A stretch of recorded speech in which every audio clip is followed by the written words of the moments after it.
So this is it, guys. This is the Ableton Live 10 layout. As you can see, some changes have been made. You've got a new capture feature, which we're going to get into very shortly, as well as the transport panel is changed. And you can actually see that the entire layout looks much more crisp. Just to prove that, it's been converted from bitmap to vector images. I've got a drum rack on here, and I'm just going to open up Simpler, and I'm just going to go to my preferences, and we're just going to go to the look and feel and zoom display, just to have a look at what this actually means. So on larger displays, things are going to look much more crisp, as you can see. I mean, I'm just going to go back to a dial, and then we could just have a look here. That looks amazing. That looks really cool. You can see the layout has changed. We don't have the orange dials anymore. We've got this light blue color. But we have our themes, so we can go to our themes, and that would be mid-light, which is the default. This is light.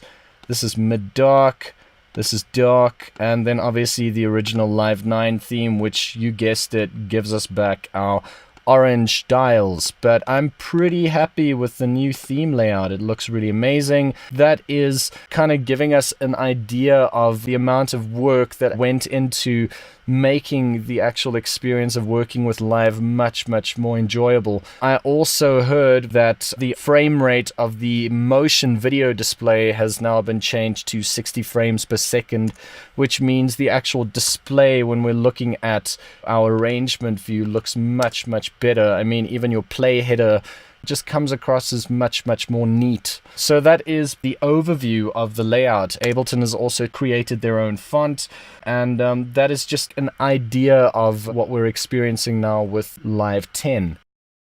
So let's have a look at the browser, and now we can see a new addition called Collections.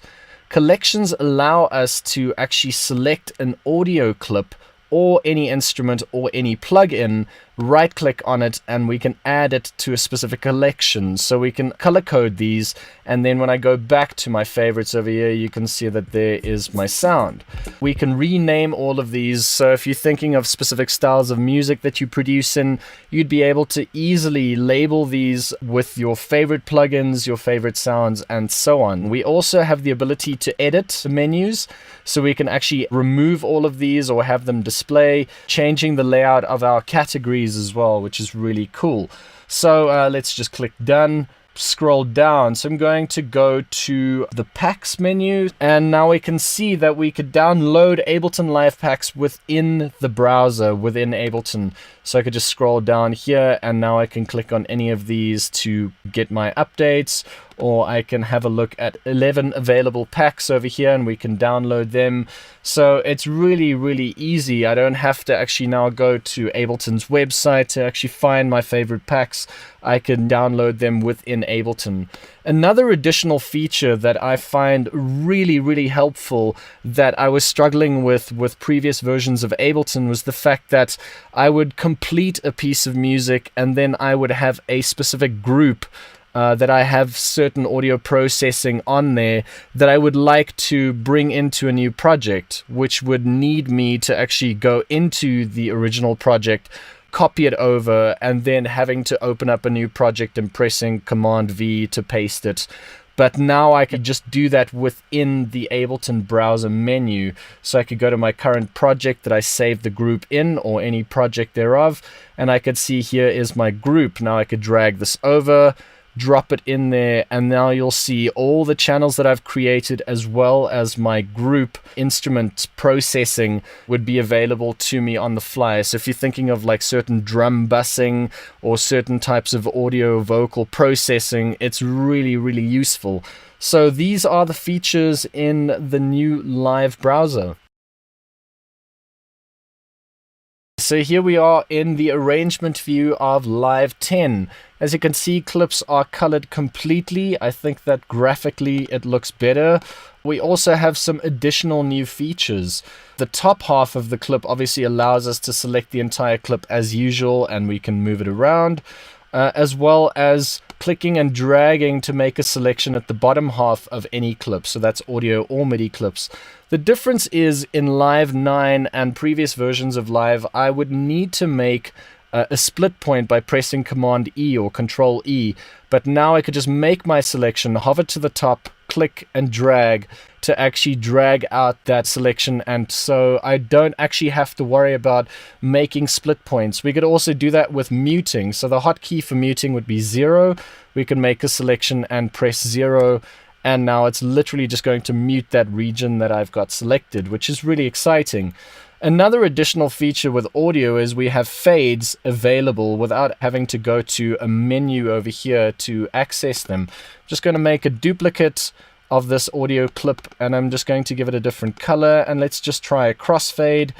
And graphically that looks really excellent. It looks really good, it's clean, as well as the ability to easily access fades. I mean, everyone uses fades all the time, so this is a massive improvement in terms of workflow. Let's have a look at some other additional features with audio. I can click and drag to make my selection, and if I split this by pressing Command E, what I can do is I could press a new combination of keys, which would be Shift Alt, and now you can see the icon appears to a pointed hand. I can click and drag to move the start point of that particular region that I've got selected, as well as if I press the Command button, I can disable the snapping to grid. So I can click on that, and now I am doing this without the grid guiding where the audio goes. Another additional feature, once I've made a split point, would be to hover to the right, and now I can press the Shift button when I see that rectangle. If I click on that, I can click and drag this out to actually warp that specific region. Normally what I would have to do is I would have to go down here, create a warp marker, click and drag that out, but now I could literally do that inside my arrangement view by pressing Shift, clicking and dragging. So that makes a massive difference. We could also select a region and press R, and that would reverse the audio of that particular selection. It's just a real improvement in terms of workflow. I mean, I can just literally click and drag and press 0, mute that, click and drag, press 0.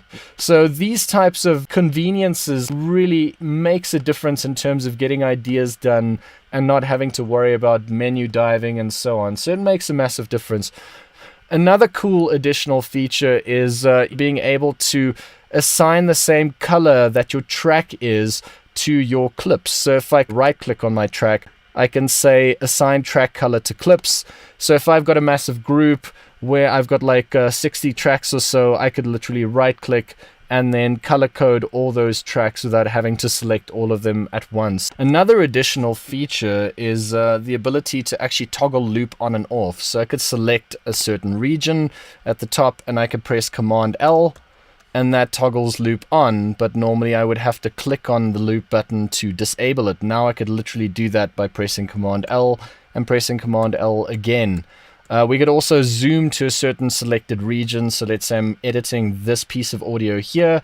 I can make my selection and press the Z key, and it zooms that in. If I press Shift and Z, I can zoom out. If I press Shift and Z again, it collapses everything. You know, we could also collapse everything by pressing the S button. So I'm just going to select one of these triangles, and I'm going to press Alt and click. And now if I press the S button, it collapses everything for me as well. So that is much quicker in terms of accessing specific parts of your set.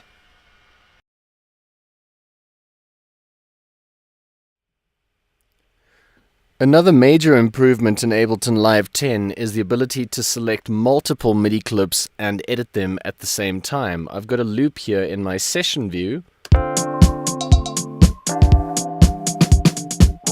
And normally if the swing is slightly off, I would need to actually copy this over to my arrangement view to see the placement of the MIDI notes. Now I could actually select all of them with Shift. And if I expand this window here and just zoom in, then you'd be able to see that we can select multiple clips and they're all represented with different colors. There's my drum pattern over here. I can edit that. I could also select my chords.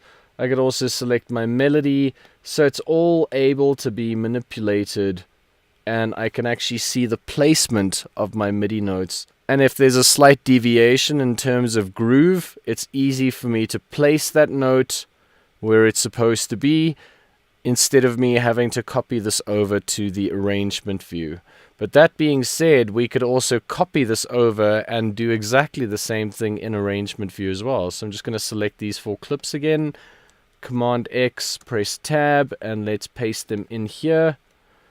And now you can see once I select all of them at the same time, we could also edit them in exactly the same fashion. So now we can hover over the notes that we need to change, and it would select that specific MIDI clip, and we can expand notes, add notes, subtract notes, hover to the next section, select it, and do the same thing. Add notes or double click to remove notes. So it's absolutely amazing in terms of improving the workflow, and when you've got a massive set in session view, you don't have to now copy all this stuff over to arrangement view to be able to make sure that your placement of your MIDI notes are correct.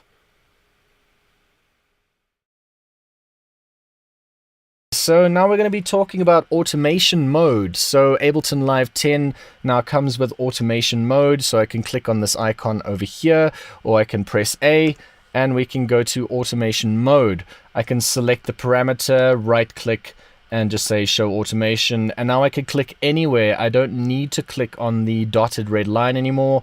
I can click anywhere to make my breakpoints, and it's as easy as that. My breakpoints snap to the grid, so I'm scrolling left and right and it snaps to the grid. We can even go past breakpoints that we've already created. So let's say we recorded automation with a controller, which would obviously leave us with a whole bunch of breakpoints. Normally with Live 9, I would need to keep Shift in to drag past those breakpoints, but now I could just select the breakpoint, drag it past it. You know, we could also disable the snapping to the grid by pressing the Command button. As well as once we select a certain area in our timeline where a breakpoint is present, if I don't want to scroll further to the left or the right, I want to lock it to that specific point in time, I can keep Shift in, click and drag up and down, so it's actually going to lock it to that point in time. I really prefer this. You can now press A and you're out of automation mode. Press A again. We could obviously stack our automation by pressing the plus button and then selecting another region to automate, and then obviously press the plus button again, you know, and then we can make our breakpoints over here, and then obviously collapse everything automatically either by pressing A or by pressing the automation mode button.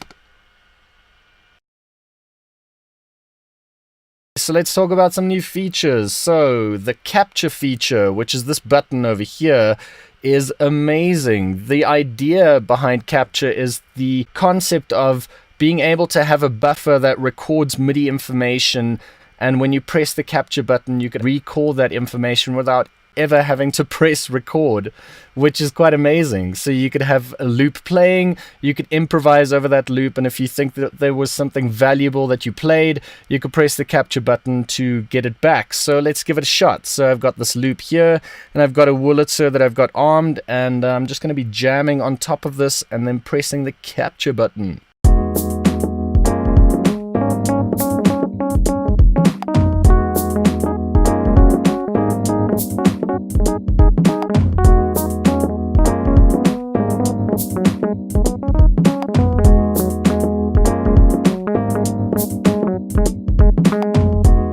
Okay, so let's give that a shot. Pressing capture, and as you can see, it fills up the loop region that I had, as well as having a longer buffer, which is really cool because now I could play this back.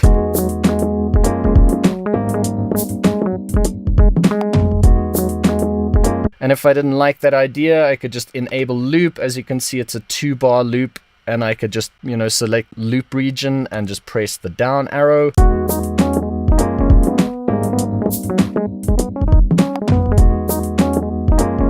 So that's really cool. So you can constantly be jamming with friends, and you're never really going to run into the issue of ever mouthing the words, "I wish I had recorded that," ever again, which is quite exciting.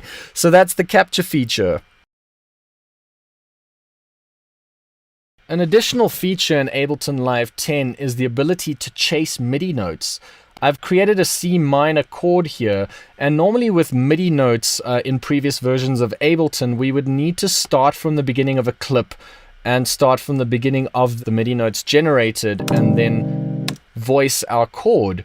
But now if I go to my options, I can go to the Chase MIDI Notes section and then start playback from anywhere after those chords have been generated, and we would still be able to voice MIDI notes. Another cool feature that might be swept under the rug, which is very interesting, is the split stereo pan mode. I've got a chord progression here, and I would want to actually swap the stereo, or possibly have the left side of the signal be the dominant signal, you know, so we have the ability to actually now not only pan left and right, but right click on our panning and select split stereo pan mode. And now we have the ability to play around with the placement of the audio signal.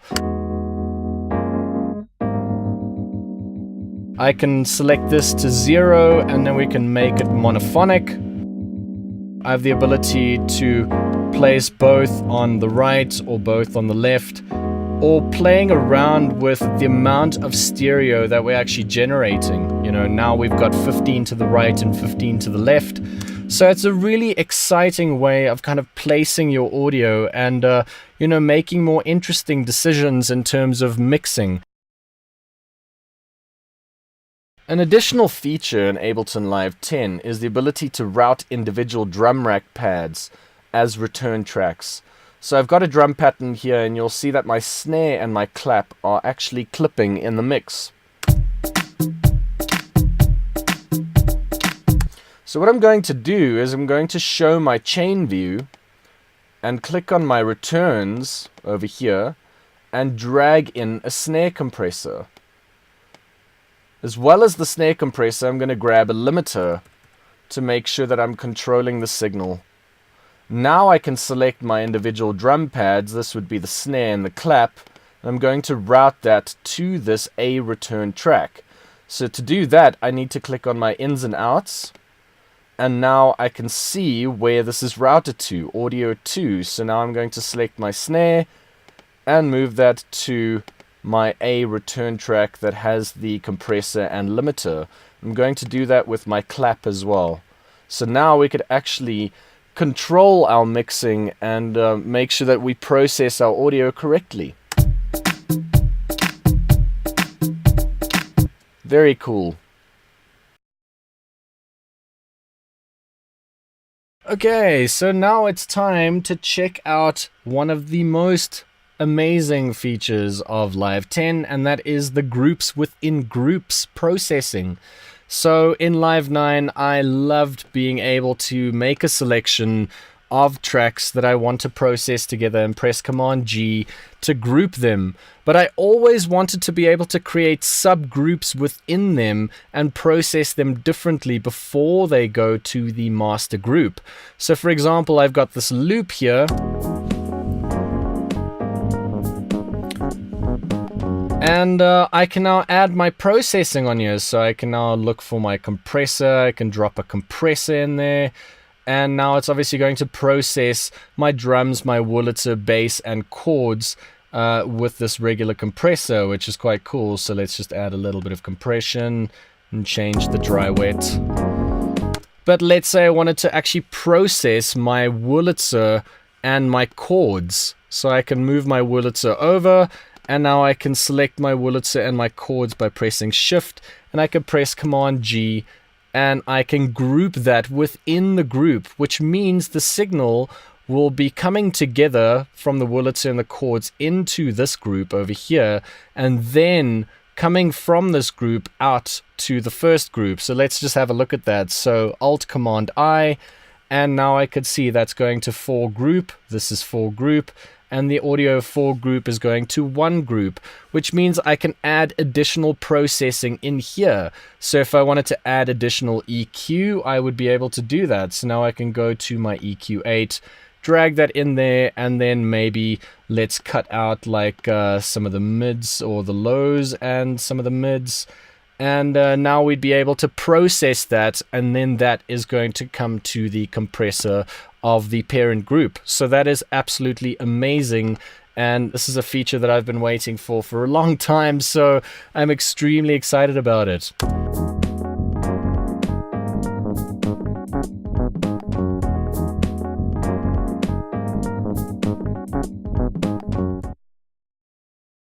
So we've got utility and EQ8 here.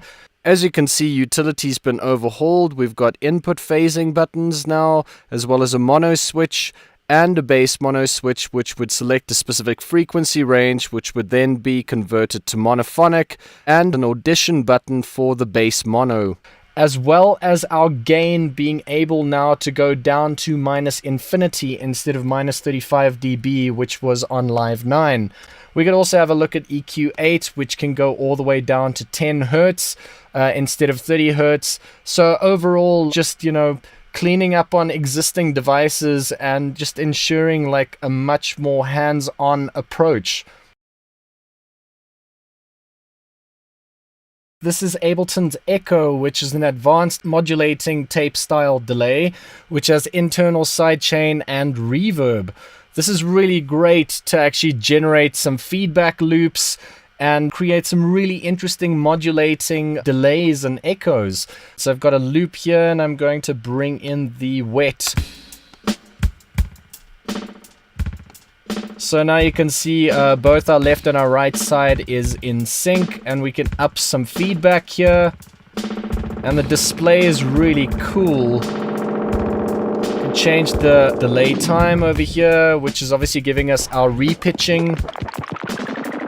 We could unlink these. We can take these out of sync mode into time-based mode. And you can generate absolutely amazing sounds with this. I mean, sound designers are probably extremely excited about this, working with the feedback loops. We've got our reverb that we could play around with, the amount of stereo width, or we can make it monophonic. There's so much to work with in here. I mean, I still need to kind of dig in deep and, do a video on the Echo completely, because it just is very, very, very complex. We can go to the modulation section, apply specific LFO waves, and then apply our modulation. That would be for the filter and for the delay. We could change this to a ping pong style delay, or we could use mid-side processing.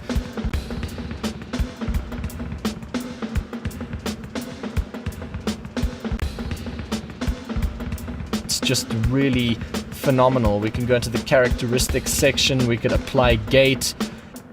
So that would apply that side chaining feel for a gate so that the clean signal can override the delayed signal, so you actually have a lot more clarity. You can apply noise, wobble, ducking. It's absolutely amazing to play around with this just with various audio sources. You're going to generate like such amazing tones from this device, so it really is worth exploring in a video completely. It's absolutely awesome. I'm very excited about exploring with this device because there's just so much to do, and obviously making instrument racks with the Echo as well, which would be really, really exciting to explore. So that is the Echo. Let's generate some feedback here.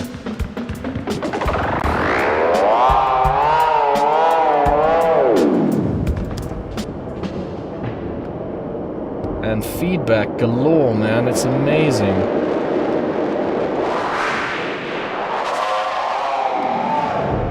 It's just too cool, man. It's just really, really cool.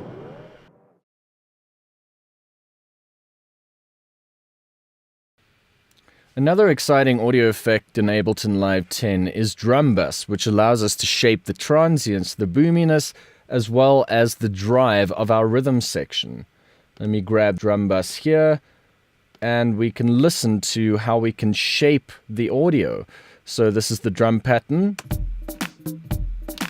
And let's switch on drum bass. This is our input section over here, which allows us to apply drive, as well as the type of drive, soft, medium, or hard. This is our input trim, as well as applying compression. We can add some crunch to the signal, some dampening, and we could also shape the transients. So obviously moving to the right would apply a lot more decay to the transients, or we can make the transients much more staccato. We could also apply some boom over here. And obviously the boominess resides in a specific frequency range which we could allocate over here. You'll also see that this is indicated at the bottom. So if your song is in a specific key, which it obviously would be, we could apply our boominess to also enhance that particular key. We've got the decay of our boominess. We could also audition our boom.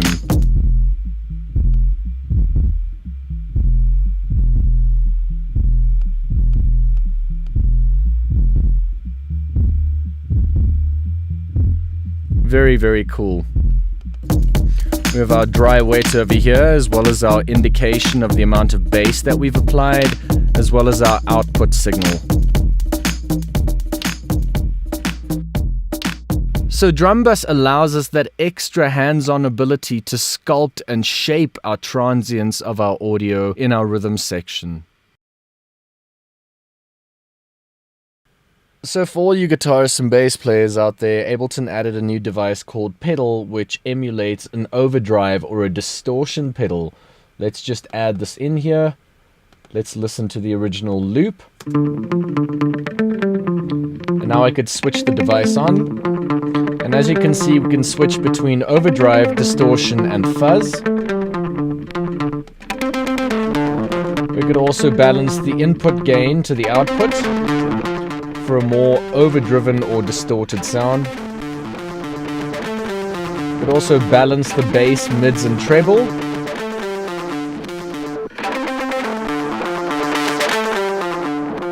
Which is very cool. Let's switch this back to overdrive. And now what we can do as well, you'll see that we can actually set the frequency range for the mid-band. So that would be more low mids. This would be mids, high mids. We could also enable the sub, just for an extra boom. And we can balance it with the dry wet.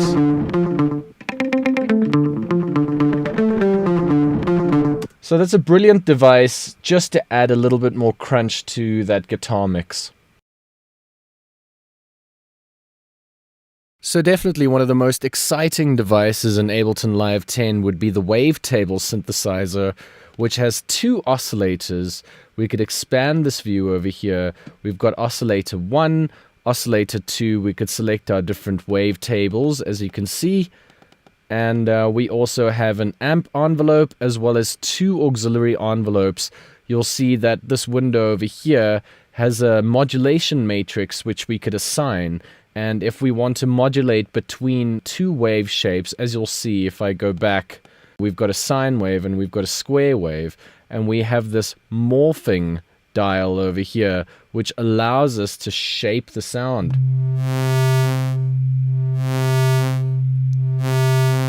But the coolest thing about this is the ability to actually map this to an LFO. So I could select this device parameter and you'll see it popping up over here. We could assign that to LFO 1. We could also select the region. So that would be more geared toward the square wave as opposed to the sine wave.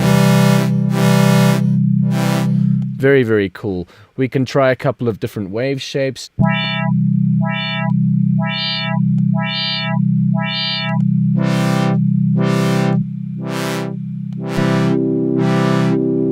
So apart from the two oscillators, we also have a sub-oscillator that we can enable. And we can set the octave, change the tuning or the gain.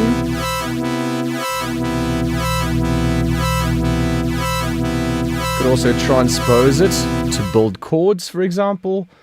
We also have some FM that we could apply to our different wavetables over here, so we could change the amount of FM.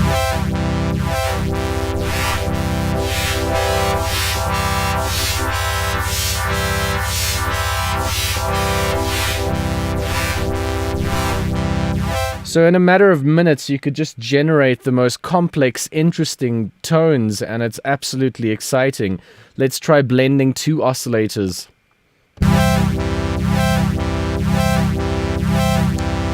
We could assign the modulation to LFO 2.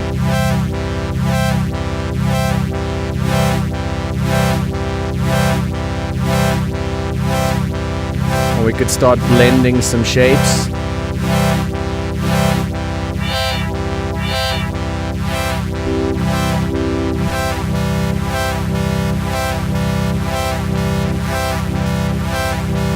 We could change the rate of the LFO.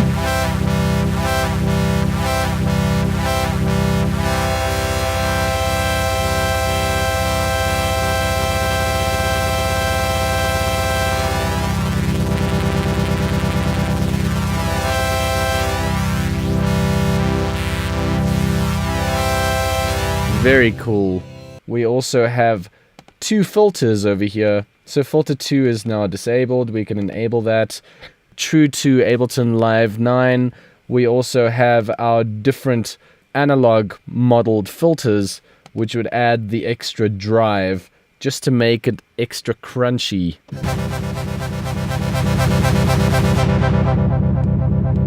Some resonance. And as you can see, it also pops up over here in terms of me being able to allocate any type of modulation to the parameter I just selected. So I selected the frequency of filter 1, and we could apply that to the amp envelope. Could try different LFO wave shapes. We could also change the shape of the LFOs and the amount. So it's extremely versatile to be able to change and really sculpt the sound. We obviously have the offset of the LFO. Let's try a random shape.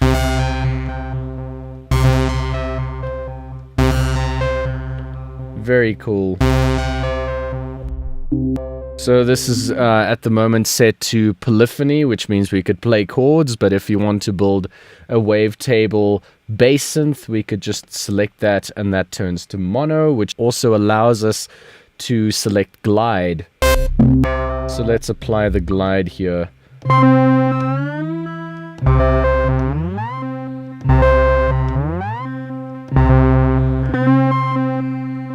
We could also select unison. Classic unison mode, the amount of voices we allocate. So that obviously gives us a lot wider range in terms of the sonic spectrum.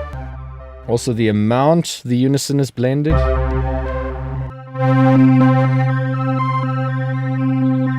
Some amazing sounds. Let's try some other waves.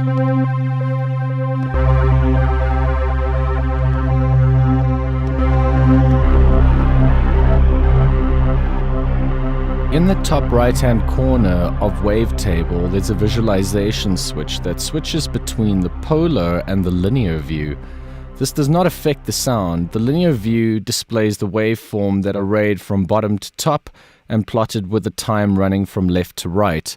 whilst the polar displays the waveform as loops from the inner to the outer circles, plotted with the time running clockwise. You'd also see that we could resize the window, and you could see you actually have 3 different ways of viewing the Wavetable synthesizer.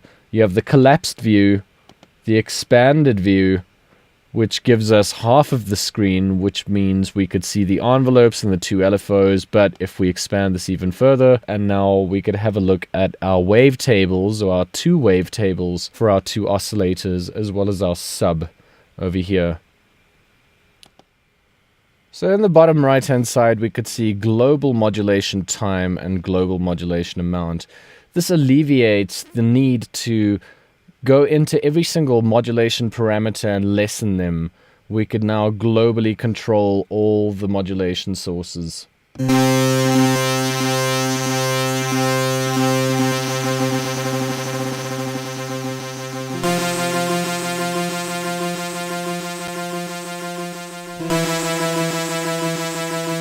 Let's try modulation amount.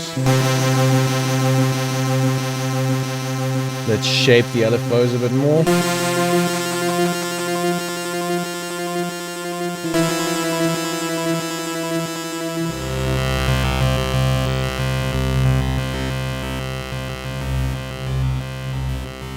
That's very cool.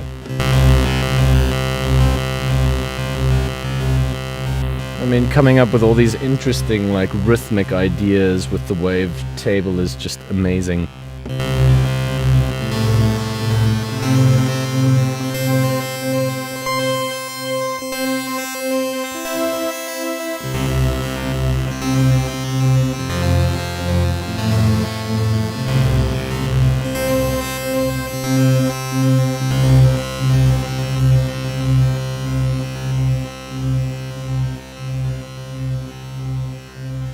Definitely an amazing tool for composition.